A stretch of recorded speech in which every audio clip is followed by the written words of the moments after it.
Hello universe! Today I would like to share the strategies that helped me to save about 12,000 euros in the past 5.5 years of only working part-time. And I know maybe that doesn't sound like much, but I calculated that to be about 20% of my gross total income before taxes, insurances, and things like that that make living on a tight budget hard as it is. Now, a disclaimer that this is my story, my background. It has its own privileges and sacrifices, so take whatever you need and applies to your life from it and leave the rest. The first area of life that I wanted to go to was the rent, because that is the biggest expense for me and probably for most people. In my first 3 years of being here, I was living in a student dorm that cost 250 euros per month, and it included all of my utilities.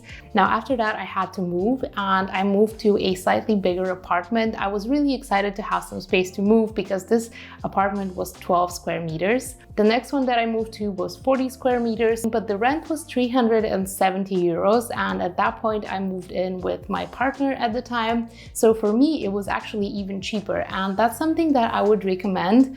Look for a partner, a friend, or flat sharing so you can share that rent.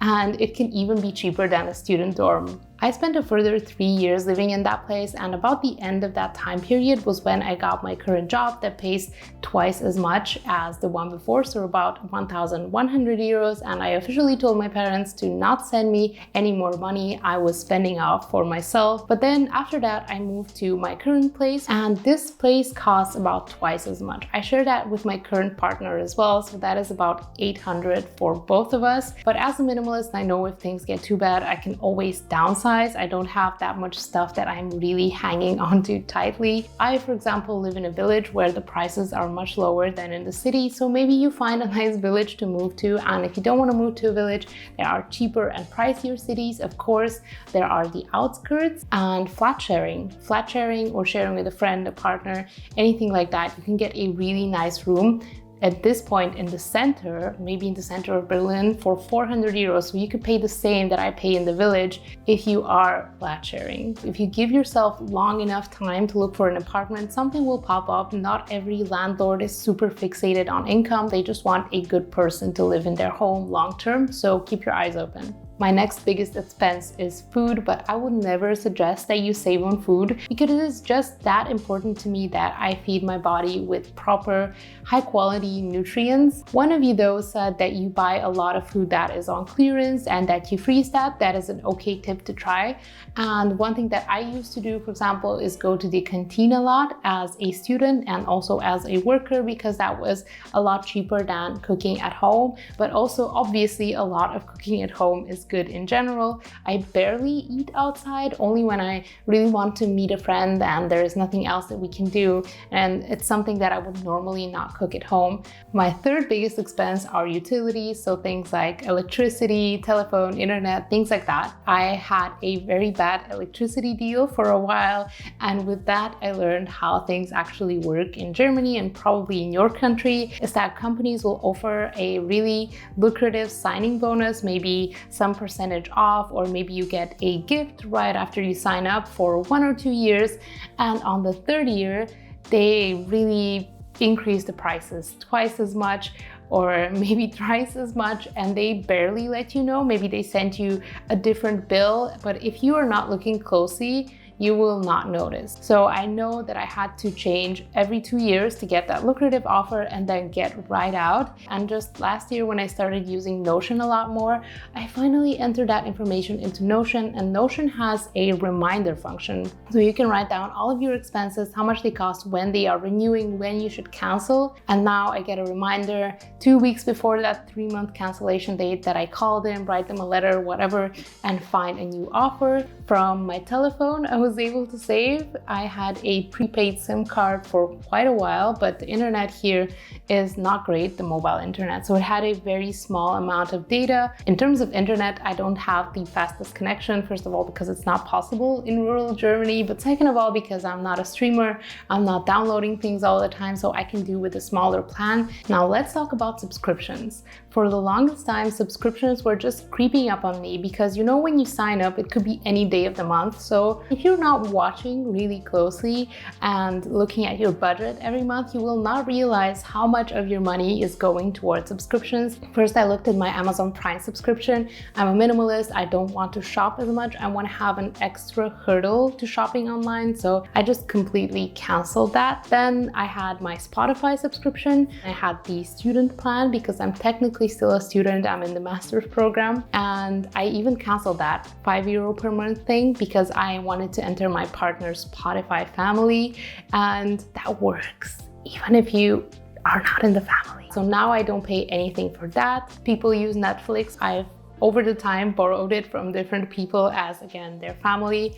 I am still my partner's family, although he is someone else's family, so also not paying anything for that. I only buy my Audible subscription or renew it when I want to read a specific book.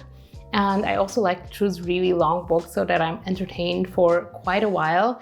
Now, one time I accidentally returned a book after I've read it and loved it. I don't recommend it, but that's a thing that you could do if you're really struggling for money. Another thing you could do is sign up with my code below that the first time you're signing up with a new card and an email is giving you 2 free books. So I've signed up with a couple of different cards and emails back when I was a very poor student, and I did a similar thing with Skillshare where I only subscribe when I want to watch a very specific class or a couple of classes, but I did use the free code from a couple of accounts as well. I used my partner's free code, and that happens. It is possible.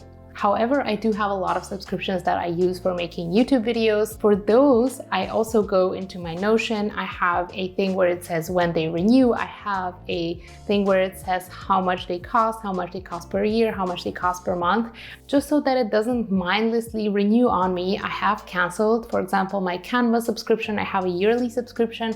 I canceled it on that day. And when it comes again, I can mindfully sign up for it instead of it just going behind my back and say, okay, welcome to another year. And one expense that is higher than my subscriptions is my healthcare insurance. That is about €105 per month. And I'm very grateful for the healthcare system that we have here. I don't use it often, but I know that we can really rely on it. I actually had my healthcare for students in Bulgaria that costs €10. It costs €10 per month, and you have European insurance with that. So you can go to any doctor in Europe and they have to accept it. They're not very happy, but they do accept it. So this has saved me a lot. I would also like to talk about insurances in general. Any German that you meet will have anywhere between 3 and 10 insurances on them.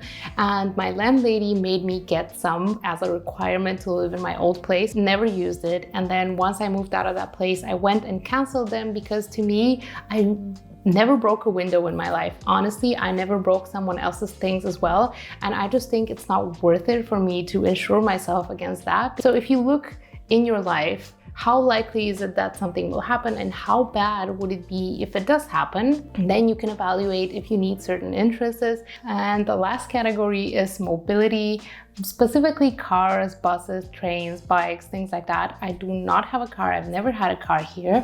I do know how to drive, but I just think I cannot pay for the costs of a car. Some friends, it's impossible to get to in rural Germany. So you have to either try 3-4 different buses to get to them, or you have to walk a lot or ride the bicycle. It's not very easy. So I can understand why people in rural villages, cities do want to have cars. My partner has a car.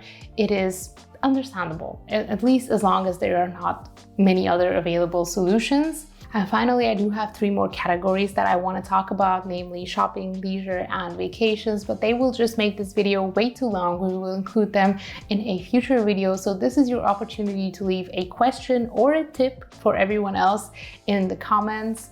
And I want to leave in the conclusion that this all works really well in combination with one very important habit, and that is budgeting. We have been budgeting for 2 years every single time we buy something, which to me is incredible. I couldn't do this on my own. My partner is really helpful, but I want to make a video on that as well, so you can leave your questions or tips for budgeting. Now, if you want to make me really happy, you can hit the like button down below. You can subscribe to me if you really enjoyed this video, or follow me on Instagram, and I will see you very soon. Bye bye.